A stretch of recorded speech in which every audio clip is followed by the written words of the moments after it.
برادران ملت اسلامی، السلام علیکم ورحمۃ اللہ وبرکاتہ۔ الحمد للہ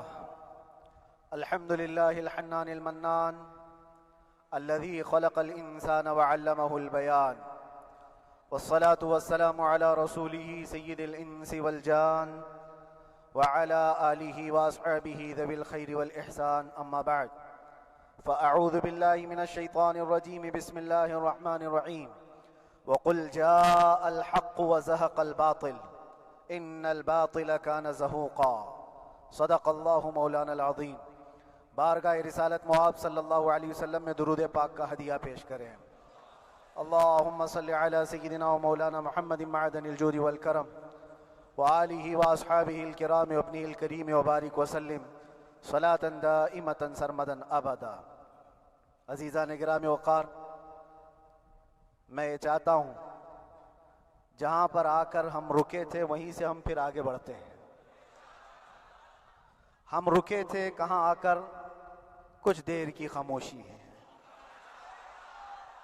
اس کے بعد ہم آگے بڑھتے ہیں، اس لیے کہ مجھے کوئی شعر اب یاد کرانے کی ضرورت نہیں اور نہ ہی کسی کے سامنے کچھ بولنے کی ضرورت ہے۔ حالات تو ایسے تھے کہ جو نان مسلم تھے وہ بھی ہمیں جیل میں دیکھ کر یہی کہتے تھے کہ آپ ہی نے کہا یہ فلاں بات۔ ہم نے کہا اللہ تبارک و تعالیٰ نے تم کو بھی یاد کرا دیا۔ میرے عزیزو، ستیزہ کار رہا ہے ازل سے تا امروز، شرار ابو لہبی سے چراغ مصطفی بھی۔ یہ آج کل کے معاملات نہیں، ابتدا سے حق اور باطل کے معرکے ہوتے رہے، لیکن ایک بات میں آپ سب کو بتانا چاہتا ہوں، مظفر کو مقید نہ سمجھ اے سیاد۔ سیدنا مظفر حسین کچھوچھوی رحمت اللہ تعالیٰ علیہ جیل گئے تھے، قید میں تھے، تب انہوں نے یہ شعر کہا تھا کہ مظفر کو مقید نہ سمجھ اے سیاد، میری یہ اسیری بھی سنت آبائی ہے، میرے آبا و اجداد کی سنت ہے جس پر میں عمل کر کے آ رہا ہوں، میرے بزرگوں کی یہ سنت تھی۔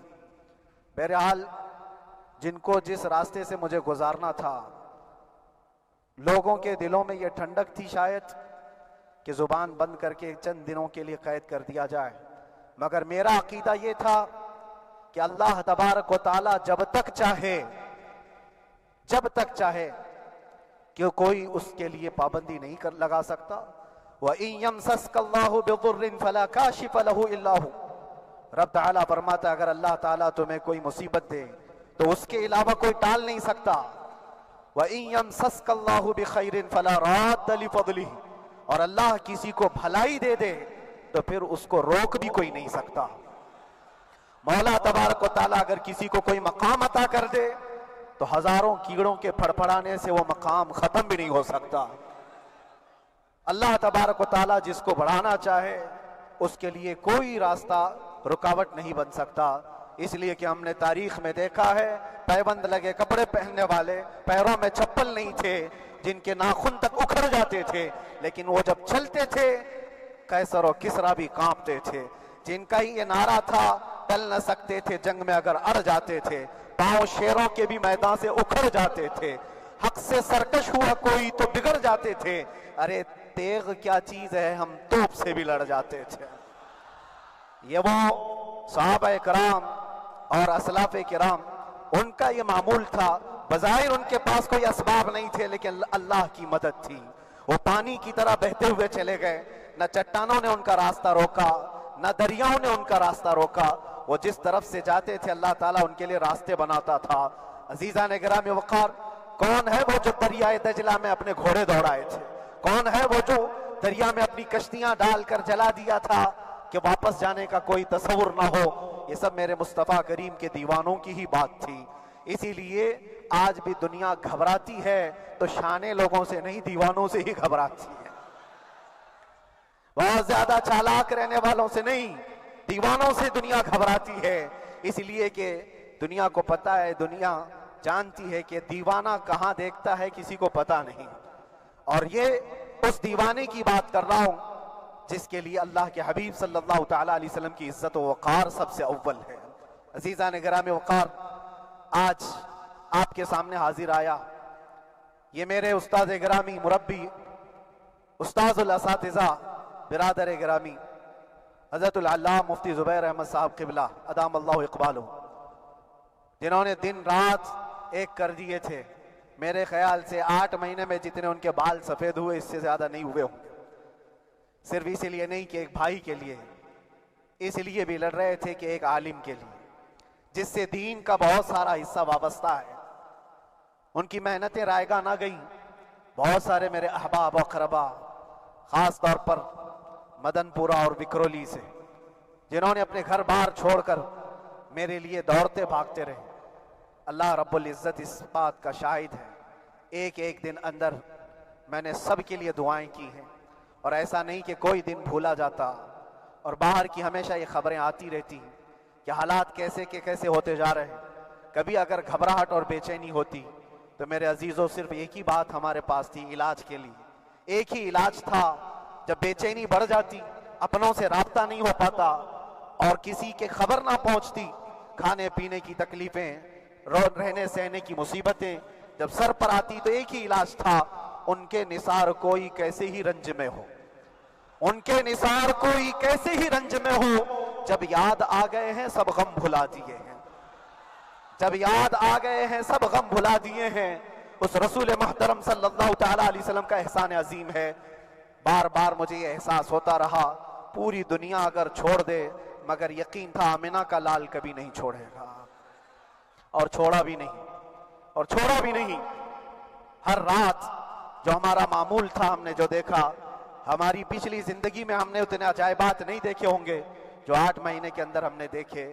نبی پاک صلی اللہ تعالیٰ علیہ وسلم کے انعامات و اکرامات، رب تبارک و تعالیٰ کی مدد سے دل مضبوط ہوتا ہے۔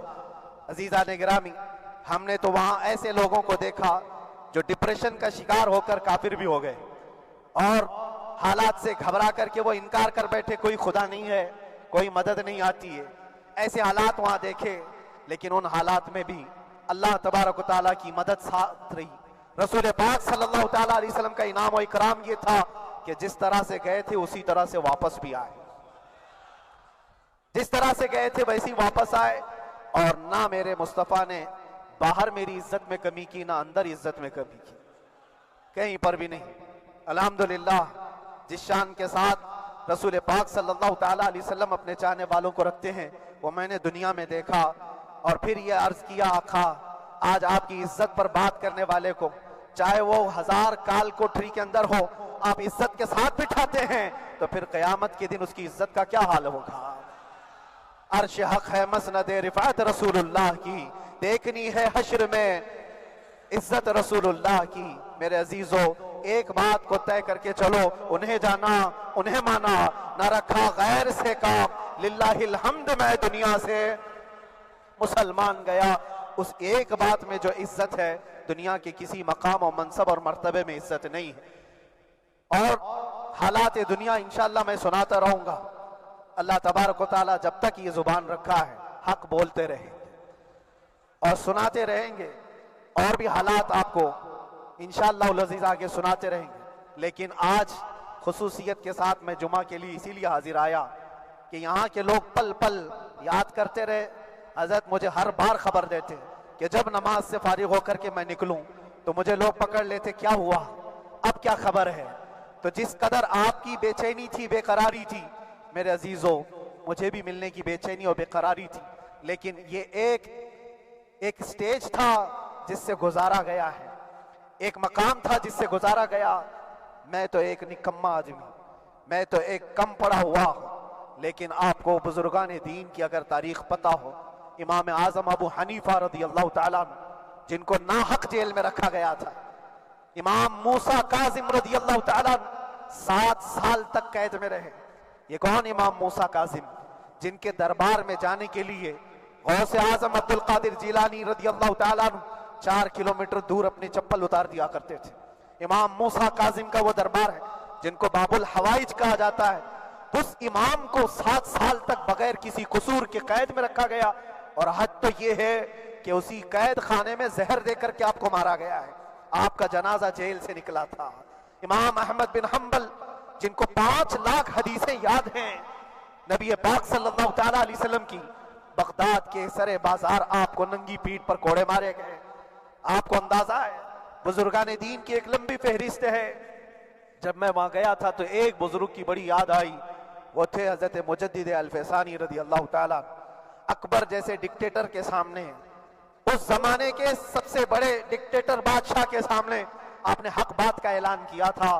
مجدد الفسانی رحمۃ اللہ تعالیٰ علیہ نے فرمایا تھا کہ اسلام نام سے جو دین ہوگا وہ محمد عربی کا لایا ہوا ہی دین ہوگا، کسی اور بادشاہ کا بنایا ہوا نہیں ہوگا. اس بات پر آپ کو قید میں ڈالا گیا تھا، 8 سال تک قید میں رکھا گیا. 8 سال میں بادشاہ مر بھی گیا، بیٹا بادشاہ بنا، لیکن کسی نے آ کر جہانگیر کے سامنے یہ بات رکھی کہ آپ کے باپ نے جس مولانا کو قید میں ڈالا تھا گوالیار کی جیل میں، 8 سال میں جیل کا نقشہ بدلا ہوا ہے. تو بادشاہ نے پوچھا ہوا کیا ہے؟ کہا کہ اس مولانا نے 8 سال میں تقریباً 700 قیدیوں کو عالم بنا دیا ہے. درس حدیث، درس تفسیر، قرآن کا علم، نمازیں جماعتوں سے وہاں اس طرح ادا ہوتی ہیں جیسے لگتا ہے گنبد خضرا کی چھاؤں میں ہے. رب تبارک و تعالیٰ کا یہ احسان عظیم تھا. ان 8 مہینوں میں بحمدہ تعالیٰ میں نے اپنی لائف میں کبھی اتنی امامت نہیں کی تھی جتنی وہاں امامت کیا، اس لیے کہ پابندی نہیں ہو پاتی. جب جب امام رہا مسجد میں چھٹیاں ہوا کرتی تھی، ادھر ادھر آنا جانا، لیکن وہاں پر کبھی کسی نماز میں چھٹی نہیں ہوئی. اور امامت اللہ تبارک و تعالیٰ کو جہاں لینا ہے وہاں لیتا رہے. اور مجھے اس بات کا تھوڑا قلق تھا، 24 سال سے میں تراویح سنا رہا تھا. 24 تراویح ہو چکی تھی، رمضان المبارک کا 24 گزر چکے تھے، 25واں سال تھا. ظالموں نے مجھے رمضان سے پہلے اندر کر دیا. بار بار یہ خواہش ہوتی تھی کہ میری تراویح چھوٹنے نہ پائے.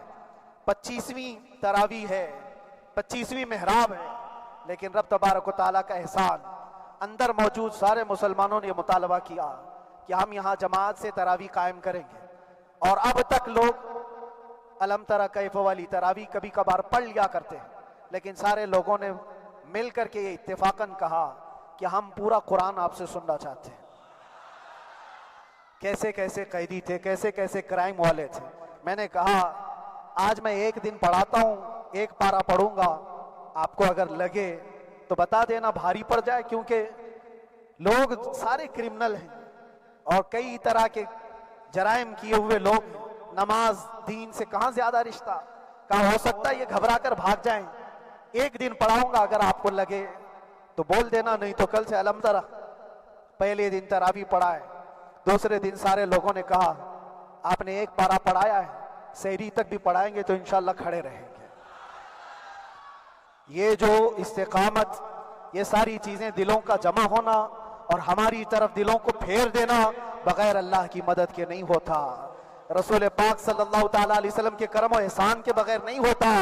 وہ تراویح بھی پڑھتے رہے، تفسیر قرآن بھی سنتے رہے اور قرآن کی تعلیم بھی لیتے رہے. پھر مجھے اندازہ یہ ہوا کہ رب تبارک و تعالیٰ کی منشا یہ تھی کہ ہماری تراویح کی محراب کی سلور جبلی جیل کے اندر ہو جائے.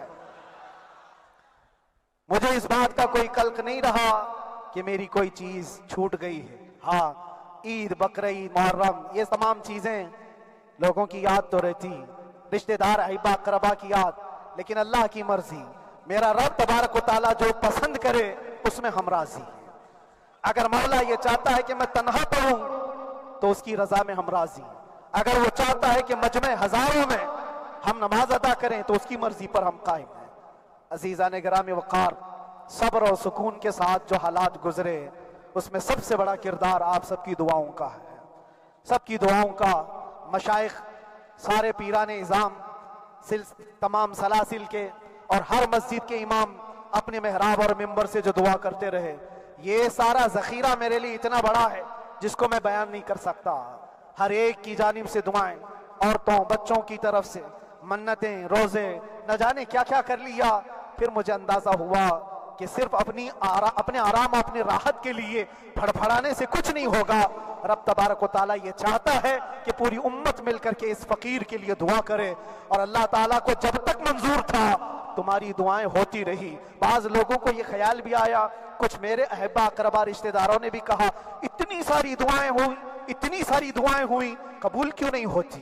ایک بات یاد رکھو، پوری دنیا مل کر کھڑے ہو کر دعا کرے، اللہ کی قدرت پر کوئی کام کرنا واجب نہیں ہے، اللہ پر کوئی چیز واجب نہیں ہے، اگر وہ اپنے فضل سے عطا کر دے تو اس کا احسان ہے، اس کا احسان ہے۔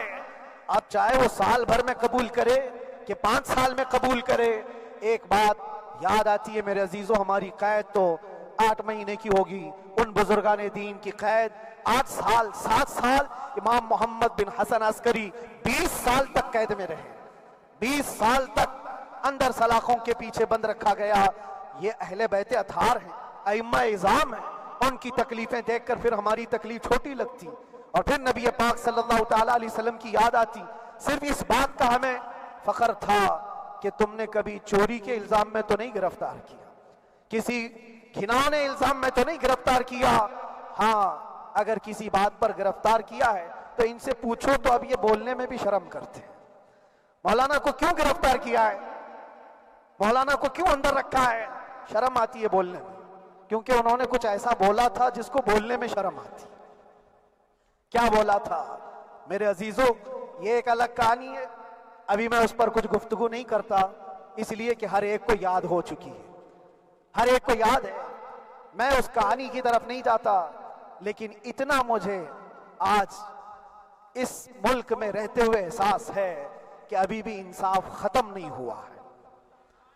انصاف پوری طرح ختم ہو جائے تو اللہ کا عذاب آ جائے گا، اللہ کا عذاب آ جائے گا۔ چند لوگ ناانصافی کر سکتے ہیں، لیکن پوری کی پورے روئے زمین پر رہنے والے انسان ناانصافی کرے، ایسا نہیں ہوتا۔ ہمارے حق میں سپریم کی طرف سے جو انصاف آیا ہے، ہمارے دل میں اس قدر جگہ ہے آج، اور اس قدر احساس ہے کہ ہمیں یہ اندازہ آج بھی ہوتا ہے کہ چاہے کچھ بھی ہو جائے لیکن انصاف پوری طرح سے مر نہیں سکتا، انصاف پوری طرح سے مر نہیں سکتا۔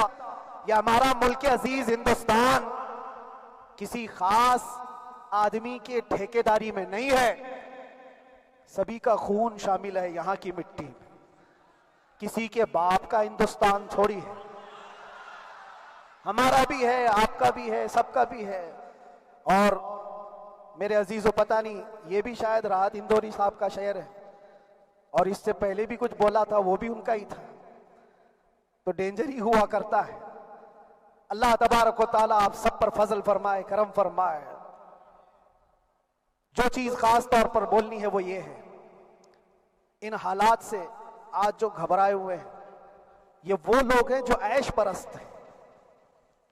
میں کسی کو خاص ٹارگٹ کر کے نہیں کہنا چاہتا، لیکن بہت سارے وہ لوگ جو اثر و رسوخ رکھتے ہیں لیکن وہ آگے آنا نہیں چاہتے۔ دین اسلام پر حملے ہوں، حضور پاک کی عزت پر حملہ ہو، کسی کو بولنا نہیں، کیونکہ پتہ ہے دیکھو اس مولانا کو کس طرح کی ہے، اسی طرح دوسروں کو بھی کر دیا جائے۔ جو کمفرٹ زون میں بیٹھنے کے عادی ہو گئے وہ اپنا ایریا چھوڑ کر ہٹنا نہیں چاہتے۔ اگر میں کچھ کہوں گا حضور پاک صلی اللہ تعالیٰ علیہ وسلم کی ناموس کے لیے تو میرا عیش خطرے میں آ جائے گا، اکثر کی یہی سوچ ہے۔ میرا تو اپنا دھندا ہے، میرا بزنس ہے، میرے بیوی بچے ہیں، ہو سکتا ہے مولانا کو کسی چیز کی فکر نہیں ہوگی۔ آپ کو میں بتاؤں، آپ کو اندازہ نہیں ہمارے دل میں ہمارے بچوں کی کتنی محبت ہے۔ میرے بھی چھوٹے سے بچے ہیں، جب وہ جیل کی سلاخوں کے سامنے آ کر آنسو بہاتے تھے تو دل پر چھریاں چلتی تھی۔ وہ بچے جو ہمیشہ ہمارے سینے پر سوتے رہے، آج میں ان کو چھو بھی نہیں سکتا۔ جب وہ سلاخوں کے پیچھے کھڑے ہو کر دور سے رو کر کے چلے جاتے 15 منٹ، تو کیا ہمارے دل میں بچوں کی محبت نہیں؟ کیا ہمارے گھر بار نہیں، ہماری بہنیں، ہمارے بھائی، ہماری ماں نہیں؟ کتنے تو دن ایسے ہوئے کہ میری ماں کو دورے پڑتے رہے یاد کے لیے، تو کیا وہ ہمارے اوپر کیفیت نہیں آتی کہ ہم خامخواہ یہ مصیبت کیوں مول لی ہے؟ میری بیٹی تو جھگڑا کرتی اس بات کو کہ کیوں آپ اکیلے ہو، بہت سارے لوگ ہیں سب کا خیال کرتے ہوئے، لیکن میرے عزیزو یہ ان کی اپنی محبت ہے. سارا ایک پریوار اور اس سے زیادہ میرے شاگردوں کی ایک دنیا ہے. کتنے ایسے ہیں میں جانتا ہوں کہ 8 مہینے تک نرم غذا نہیں کھائی میرے ان بچوں نے. میں جانتا ہوں ان کا صرف یہ خیال تھا کہ اندر پتہ نہیں جیل میں آپ کیا کھا رہے ہوں گے. ہم یہاں نرم غذا نہیں کھائیں گے, گوشت مچھلی نہیں کھائی, حالانکہ یہ کوئی چیز تمہارے اوپر واجب نہیں تھی. یہ حالات میں اس لیے بتا رہا ہوں میرے عزیز, کسی کے وہم و گمان میں اگر یہ ہے تو نکال دے کہ میرے آس پاس کچھ نہیں ہے, میں کسی کو چاہتا نہیں, یا میرے ساتھ محبتیں نہیں ہیں. کثرت سے محبت کرنے والے لوگ ہیں میرے پاس. میرے ان بھائیوں کی اور میرے بہنوں کی, میرے گھر والوں کی محبت تو ایسی ہے کہ ان کے گھروں کے بچوں کے معاملات بھی بغیر مجھ سے پوچھے نہیں ہوتے. اگر 8 مہینے اندر رہا تو کسی کا رشتہ نہیں تو بات چیت بھی نہیں ہے. رشتہ نہیں ہوگا جب تک یہ نہ آئے. سارے کام ڈیپینڈ رہتے تھے. مجھے بھی ان تمام چیزوں کا احساس ہے, لیکن یہ سب چیزیں ایک طرف, میرے مصطفیٰ کی عزت اپنی طرف.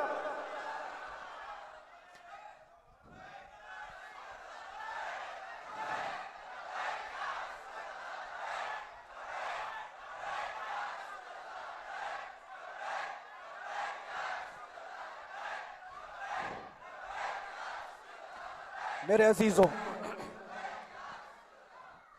ہر ایک کے آنسوں کے قطرے میں نے دیکھے, بھائیوں کے, بہنوں کے, میرے پاس ملنے کے لیے میرے جو شاگرد آتے ان کے. یہ اکثر جب جیل کی دیوار پر آ کر کھڑے ہوتے, ان کی آنکھیں لال, یہ آنسو بہاتے 15 منٹ ملاقات کر کے چلے جاتے. آپ کو کیا اندازہ ہے اندر کے حالات ایک دن 1 سال کے برابر لگنے لگتا ہے. گھٹتے رہتے, لیکن ایک بات کا احساس بار بار ہوتا کہ یہ ساری محبتیں ایک طرف ہے, لیکن ہم جس کے لیے کھڑے ہوئے ہیں اس کی محبت میں کوئی سمجھوتا نہیں, اس کی محبت میں کوئی سمجھوتا نہیں. ایمان اسی کا نام ہے, لا یؤمن احدکم حتی اکون احب الیہ من والدہ وولدہ والناس اجمعین. تم میں سے اس وقت تک کوئی پورا مومن نہیں ہو سکتا جب تک کہ اپنی اولاد, اپنے مال دولت, اپنے ماں باپ, سب سے زیادہ اپنے رسول سے محبت نہ کرے. دعا یہی کرتے رہو جب حضور پاک کا معاملہ آئے تو ساری دنیا ایک طرف ہو جائے. میں نے ایک واقعہ پڑھا تھا اندر ہی, حضرت خالد بن ولید رضی اللہ تعالیٰ ایک قلعے پر اچانک حملہ آور ہوئے تھے. وہ قلعے میں موجود جو دشمنان اسلام تھے ان کی پارٹی چل رہی تھی. بڑے بڑے قالین, صوفے بچھے ہوئے, تشتوں میں قیمتی کھانے رکھے ہوئے تھے. خالد بن ولید کے ساتھ جو لشکر ہے یہ تو وہ غریب صحابہ تھے جو پیون لگے کپڑے پہنتے, ایک کھجور پر پورا دن گزارتے. جب یہ اس قلعے پر حملہ آور ہوئے تو دشمنان اسلام جو تھے وہ مقابلہ کرنے کی ہمت نہ جٹا سکے, بھاگ گئے. سارا مال سب چھوڑ کر بھاگ گئے, بغیر کسی جنگ کے, بغیر کسی قتل قتال کے پورا قلعہ فتح کیا خالد بن ولید. اب سنو, جو صحابہ تھے وہ مال غنیمت جمع کر رہے تھے, کیونکہ یہ عرب کے لوگ ایسے مہنگے قالین نہیں دیکھے تھے, ایسے مہنگے صوفے, اتنی قیمتی غذائیں انہوں نے دیکھی نہیں تھی. سب جمع کرنے لگے. خالد بن ولید نے کہا خبردار, ہاتھ مت لگانا, سب ہٹ جاؤ. سب ہٹ گئے. چند صحابہ کو بلایا, یہ سب جمع کرو, اس کو آگ لگا دو. پورا مال غنیمت جو تھا آگ لگا دیا. تو جو صحابہ تھے وہ کہنے لگے کیا یہ اچھا ہوتا, یہ سب میں آپ تقسیم کر دیتے, یہ بہت قیمتی چیزیں ہیں, عرب میں ہم لے جاتے تو یہ بہت مہنگی چیزیں ہیں. خالد بن ولید نے کیا کہا جانتے ہو؟ کہا اگر تم کو بھی ان تمام چیزوں کی عادت لگ جائے تو تم بھی ویسے ہی بھاگو گے جیسے یہ بھاگے. یہ آج جو ہمارا مقابلہ کرنے کی طاقت نہ لا سکے اور بھاگ گئے, اس کی وجہ یہ ہے کہ وہ عیش پرست ہے. عیاشی ان کے اندر تھی جس کی وجہ سے وہ کھڑے نہ ہو سکے, اور جب یہ عیاشی آئے گی تم کھڑے نہیں ہو سکو گے. آج میں یہی بات دہرانا چاہتا ہوں, جو بہت بڑے چہرے لے کر بیٹھے ہوئے ہوں وہ سیاسی اثر و رسوخ رکھنے والے بھی کمفرٹ زون میں رہنا چاہتے ہیں. میں چند لوگوں کو چھوڑ کر کہہ رہا ہوں, اکثر کا حال یہ سوچتے ہیں کہ ہمارے اس دائرے سے نکلیں گے تو ہمارا عیش خطرے میں آ جائے گا، گھر بار خطرے میں آ جائے گا۔ یہ دنیا کی محبت انسان کو بزدل بناتی ہے، بزدل بناتی ہے۔ اس لیے میرے عزیزو، آپ جب کبھی یہ بات آئے، ایک طرف میرا پورا خاندان، ایک طرف میرے عیش کی زندگی، اور ایک طرف رسول پاک کی عزت کا معاملہ، تو آپ مجھے بتاؤ آپ کس بات کا فیصلہ لیں گے؟ اسی بات کا فیصلہ لینا ہوگا نبی پاک صلی اللہ تعالیٰ علیہ وسلم کی عزت کی خاطر تمہیں اس بات کا فیصلہ لینا ہوگا۔ اپنا سب کچھ گنبد خضرا کل بھی تھا آپ، میرے نبی سے میرا رشتہ کل بھی تھا آپ، اور بتلا دو گستاخ نبی کو غیرت سنی زندہ ہے، ان پہ مر مٹنے کا جذبہ کل بھی تھا آپ۔ بس یہ جذبہ باقی رہے۔ ہم کسی کو لڑنے کے لیے، مرنے کے لیے، مارنے کے لیے میدانوں میں اتارنے کی بات نہیں کرتے۔ میں اکثر اپنی تقریروں میں کہا کرتا ہوں، یا آپ سے پہلے بھی کیا، اگرچہ میری تقریروں کو ڈائیورٹ کیا جاتا ہے، آج بھی بہت لوگ ہوں گے، بلکہ آج مدن پورہ کا یہ پہلا جمعہ ہے، مجھے اندازہ ہے پورا ہندوستان نہیں باہر بھی سب کی نظریں اس پار ہیں کہ آنے کے بعد یہ کیا بولتا ہے، آنے کے بعد یہ کیا بولتا ہے۔ سب اسی انتظار میں ہیں۔ میں سب کو ایک ہی میسج دوں گا، آنے کے بعد وہی بولے گا جو پہلے بولتا تھا۔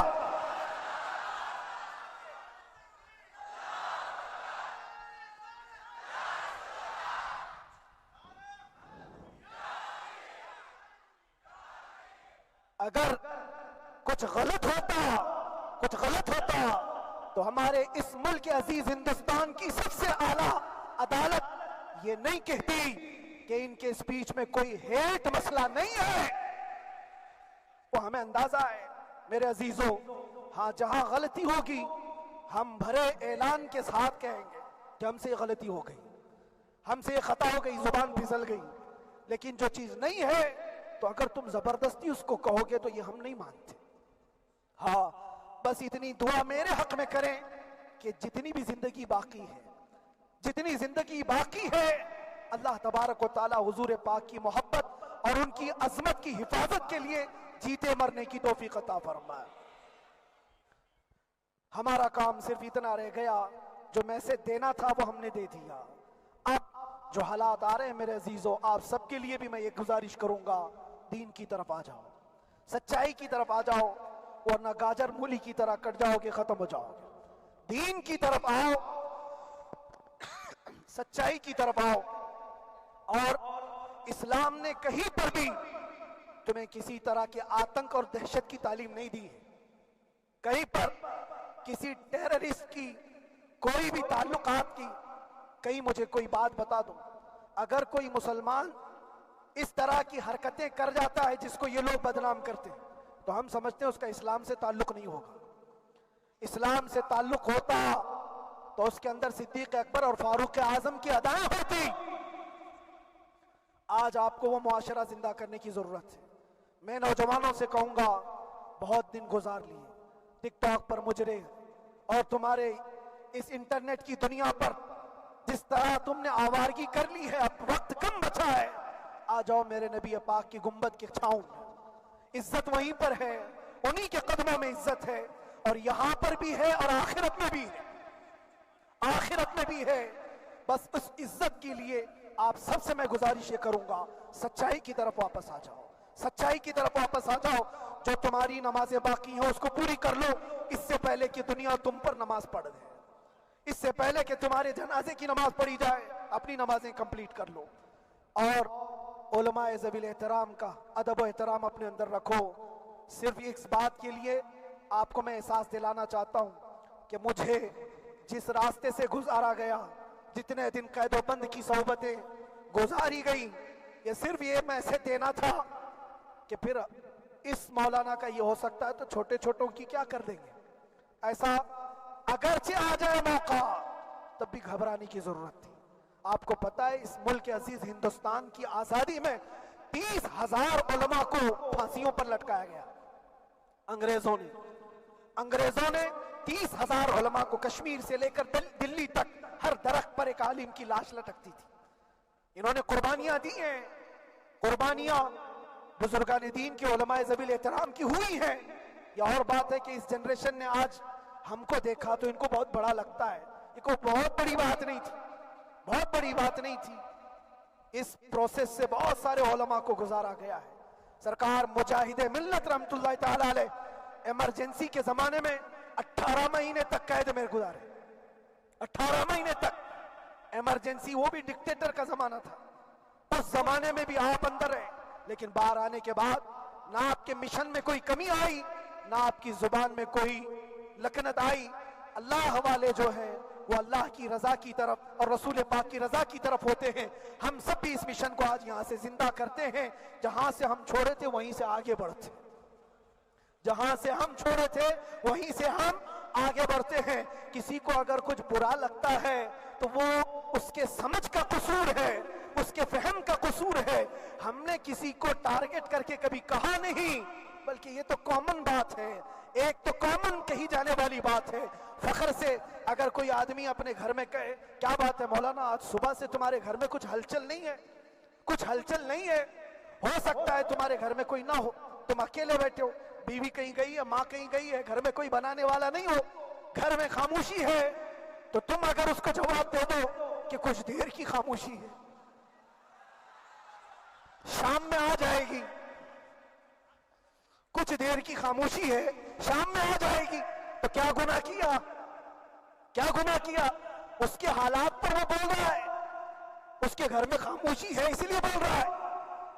ہم نے بھی اسی لیے کہا کچھ دیر کی خاموشی، اس لیے کہ ہم جانتے ہیں اسلام وہ نہیں ہے جو یہاں دکھ رہا ہے آج، اسلام تو وہ تھا جو صدیق اکبر کے زمانے کا تھا، اسلام تو وہ تھا جو فاروق اعظم کا تھا، اسلام تو وہ تھا جو عثمان غنی اور حیدر کرار کا تھا۔